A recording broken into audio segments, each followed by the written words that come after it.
Hey everybody, and welcome back to the channel. In this video, we're going to go over an article from The Guardian. It's written by Sam Philman. I don't know if I'm pronouncing that right, and quite frankly, I don't care considering some of the comments this guy has made, even in this article. But it isn't so much just going over this article, it's highlighting some of the people that fans are going to have to learn to deal with. And the best way to deal with them is, one, never contact them. And two, make sure you don't fund them. Do everything you can not to fund them. And the best way to do that with this guy, apparently, is don't pay for The Guardian. I mean, quite frankly, it says that it is available for everyone, funded by readers. Well, quite frankly, if the caliber of writing in this article is anything to say about the rest of the Guardian site, then quite frankly, I think I'd rather read the Weekly World News. At least they put effort into it. The Babylon Bee has more effort and satire to make it look real than these people do in a supposed real article. But that's neither here nor there. Let's get back into this. The history of fantasy is racialized. Lord of the Rings series sparks debate over race. No, it really didn't spark a debate over race. You just decided to eject it in there so you could defend this series that, quite frankly, the trailer did not look or feel like Lord of the Rings. It maybe it's just me, but it really didn't. I did not see anything there that distinctly said you're watching Lord of the Rings. It could have been any generic medieval fantasy, quite frankly. It could have been a combination of Chronicles of Narnia and Twilight, for all we know, with the way they were doing things, the way the lighting and the camera work was. But we'll continue. Introduction of characters of color into Tolkien's fantasy world has some fans complaining, but as others point out, it's not less authentic to cast black actors. Before we go any further, I don't care what the person looks like that they're hiring. I really don't. As long as the story is well written and the actors perform the job well. And that's all that matters. And quite frankly, all right, we'll go over it. The two big ones that they like to bring up in the article are Ismael Cruz. I'm sorry, I cannot pronounce your last name, sir. This person, the first time I saw them, and this is going to sound sad, but I was sitting there watching after one of my little cousins, and they were watching Sesame Street, and he was on there. And then you have Sophia Nambetti, I hope I'm pronouncing it right. If I'm not, I'm sorry. As Disa, the Dwarven Princess, the first Ismael Cruz is playing Arondir. And well, I don't care. I really don't care. Just write it well. That's all I request. If I do have a complaint, the big one is short hair for the role, considering elves have long hair, and Sophia Nambetti, no beard. What's with the lack of beard? All dwarves have beards. The only ones that don't were the ones that were shamed and dishonored and thrown out. I mean, come on, even The Witcher gets that right. But we'll go back into it. As the new Lord of the Rings series gears up for its September launch on Amazon, the company finds itself navigating treacherous, if familiar waters, and has already triggered a fierce debate over race by introducing characters of color into J.R.R. Tolkien's fantasy world. As stated, you're the one injecting it more than anybody else. There's people like this that are so obsessed with race and gender and everything else that, quite frankly, they're just projecting their own problem with race and gender. But that's neither here nor there. Let's get back into it. The tech giant has spent a dragon's dungeon of gold on adapting the beloved story famous for its cultish fans. You call fans the cult. Hooray! Some of whom are deeply enmeshed in the right-wing culture war industry. Really? Are you kidding me? Oh yeah. It's only right-wingers that are upset about the crappy-looking trailer that you gave. Seriously, I can't think of anybody I've talked to from all walks of life, or have even watched from all different ideologies, even on YouTube, that do not like this. And they're upset about this. But you're saying it all has to be right wing. Oh, wow. Definitely got to cram your politics into every inch of it, don't you? Yet it is fully aware its final product has to reach a broad and modern audience to justify its eye-popping expenditure. Are you sure about that? You're telling me a book series that's almost 100 years old that is still one of the top-selling fantasy books in the world, translated into more languages than I can remember off the top of my head right now, is somehow needing of being modernized for the new audiences now. Where it talks about co-produced by New Line Cinema, has no part in Peter Jackson's, Lord of the Rings and Hobbit movies, but is intended to capitalize on their success. A streaming series set in the world of Tolkien's high fantasy novels, with characters and battles drawn from interior history and mythology laid forth in the book's extensive appendices. Yeah, you may want to relook at those books again. Jackson himself is not involved, but the sets and costumes will be right at home in his movies. Not really. A lot of the costumes seem to be a big change. And you have where the new series will feature the St. Maud star Morfydd Clark as a younger version of Cate Blanchett's elvish queen Galadriel. All right, let's go for that. There's Morfydd Clark. There's Cate Blanchett. Okay. We could go into the aging elves, but we'll leave it alone. Trying to be nice on this. And you have Benjamin Walker as heroic Elven King Gil-galad, and Maxim Baldry as human King to be Isildur, among many others. It cost $465 million to make the first season. I've heard it was even more expensive than that, but we'll leave it alone. Leave it alone. But you have let's get into some of the things. Lord of the Rings appendices are more of a show Bible, the kind of notes you'd give to teleplay writers, than a narrative of their own. So producers have woven their own stories of romance and palace intrigue into the book's timelines, fairy stories, and genealogical footnotes. So, you couldn't make your own stuff. You couldn't make your own fantasy series. No. You had to go through, take what was already established, and change it to your personal ideals. And what are we getting? The way this is worded, this might as well be done by the CW. Good Lord. We'll have half the time Elrond is talking in the hallway about his feelings and crying.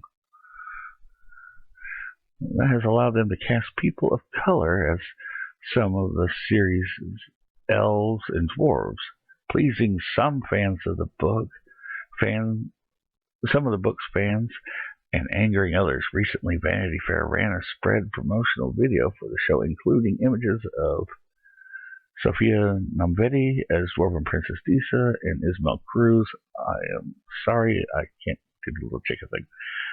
Sorry, man. Really am.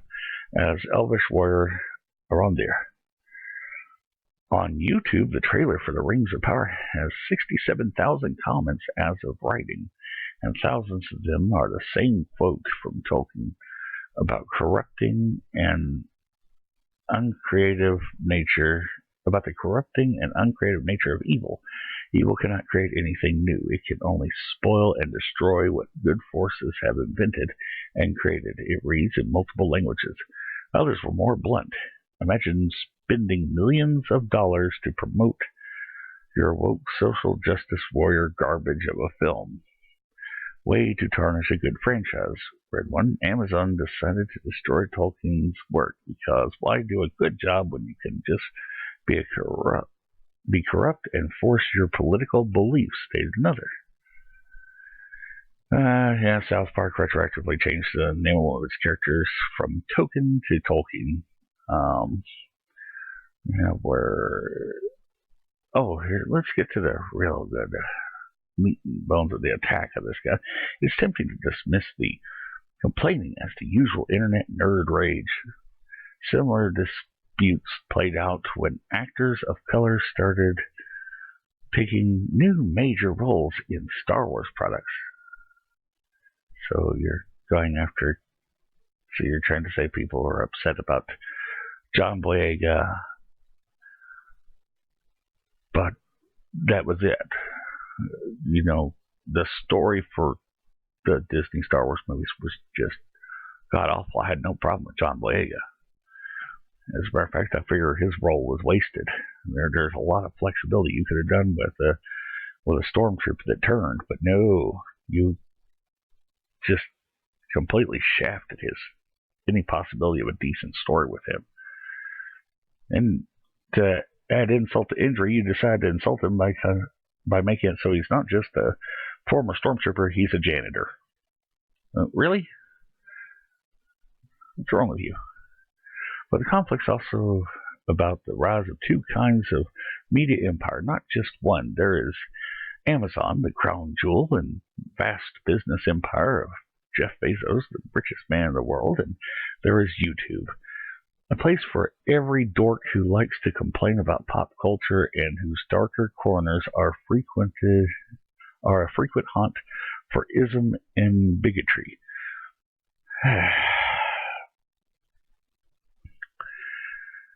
I'm trying to be nice here, but quite frankly, sir, if that's what you're going to go after for people that want to voice their displeasure in a civil manner by just doing videos on it, which you can either choose to watch or not watch.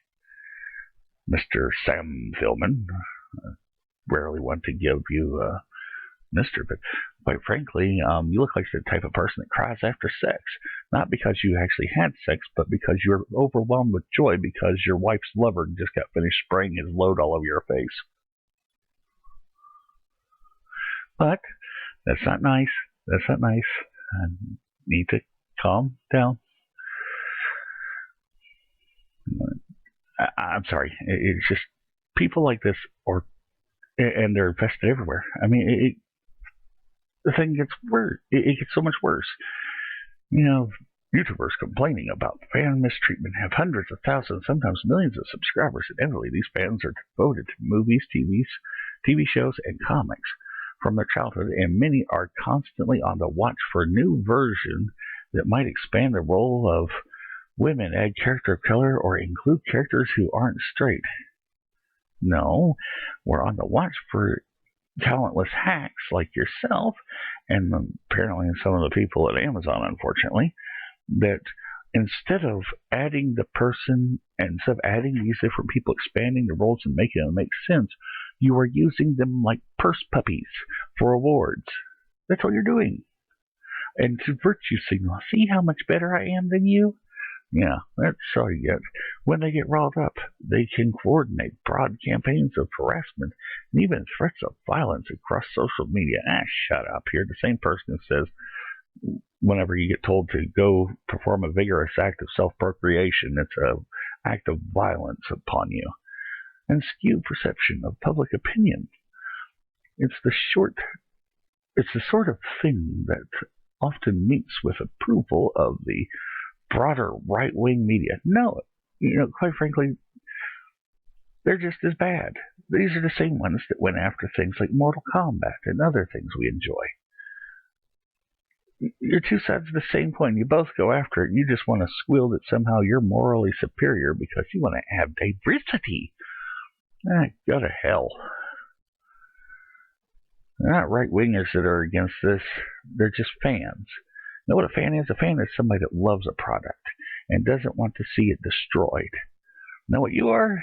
You're a fake fan who has every intention of seeing what others love destroyed just because you are completely lacking any joy in your life outside of watching your wife get plowed by her lover,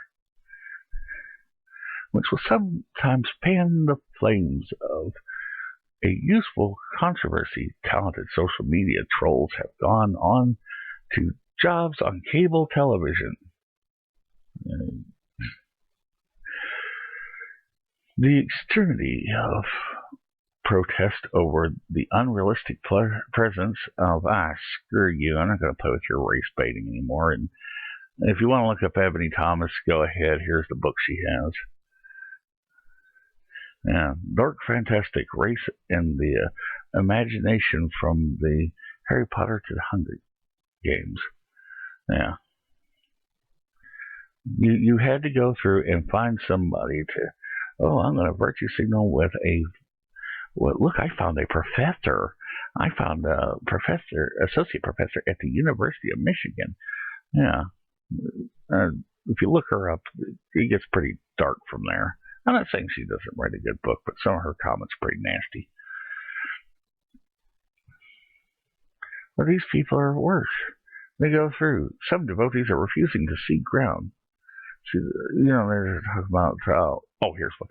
But despite that, it is a fraught time to be adapting anything with even a hint of Norseness to it. American fascist organizations use Norse iconography publicly in lieu of more easily recognized particular flags. American European heritage groups are obsessed with Norse gods and runes. These groups are often violent, and when they rally behind a symbol, the people they target tend to turn away from it. Yeah, this coming from the very people that walk around with a hammer and sickle, I think that has been responsible for more death than any other type of ideology in the world. Oh, and it's also the same ideology that makes them think over in China it's morally acceptable, and their government definitely approves it, to enslave people. Yeah, see, we're bad in America because we don't like this. But, that's us Chinese. We got to suck off Chairman Poo, make sure we get our pay. Well, there's a lot more. The guy, quite frankly, is just starting from nothing more than a place of dishonesty and hatred for anybody that doesn't think like them.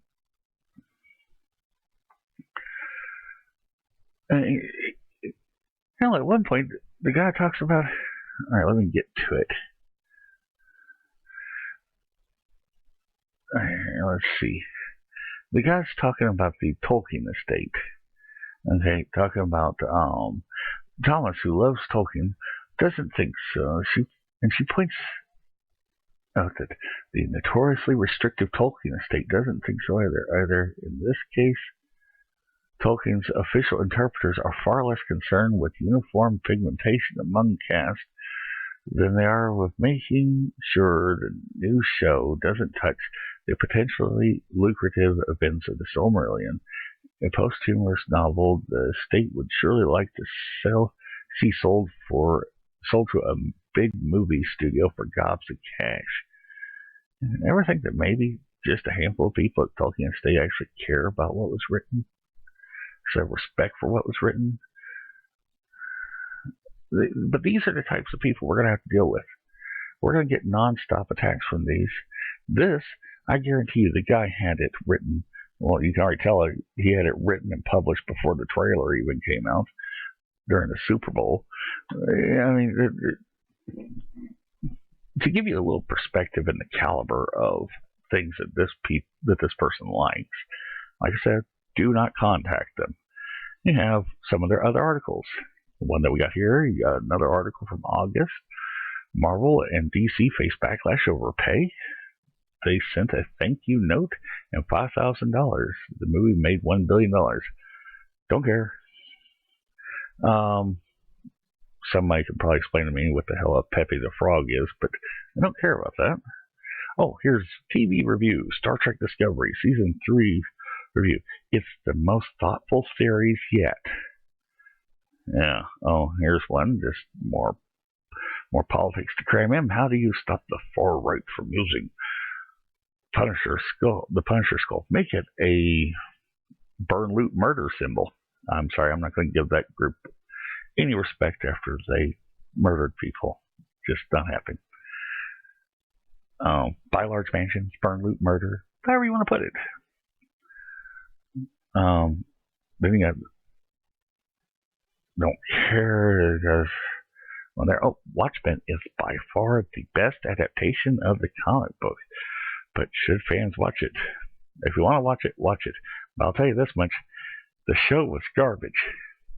It was one of the most dull things I've had the misfortune of watching. That insults everything that it stood on. Let's see. Thing on Frank Miller. Wonder Woman. The Punisher. Was there ever a right time for Netflix's gun-toting vigilante show? I actually enjoyed the series. This guy, of course, is going to compare everything to anything that has to do with his politics. Star Trek Discovery review: a darker vision boldly goes into the future. Yeah. They should have boldly gone to a trash can after they decided to plagiarize Nasruddin's work. But anyways, I'm sorry, I rambled on too much and ranted too much. I do want you to understand, I have no problem with the actors and actresses they're putting in these roles. Okay? As long as you make the roles make sense, I don't care. Make good story with it. That's all I want. And you know what? It's people like this that are putting out the articles, just attacking fans. That are going to make sure that even if it turns out to be a great show, people won't watch it out of spite because of clowns like this that will spend their entire time attacking you before it even hits the point where it's out. Hold strong. We do not contact people like this. Do not. Just my advice is, with The Guardian, don't pay for it. It's not worth the money. But anyways, I'm sorry about all of the ranting. I hope this video was a bit more concise than the last video. Last one I did not articulate quite as well as I had hoped. I was a bit more agitated whenever I did the last one. I'm sorry about that. But anyways, I thank you very much for your time. I hope you do enjoy the video. This whole thing is just to highlight what we're up against as fans. But anyways, thank you very much for listening. I hope you have a pleasant evening, day, or wherever it is for you. If you liked the video, please leave a like and maybe consider subscribing. And have a pleasant day.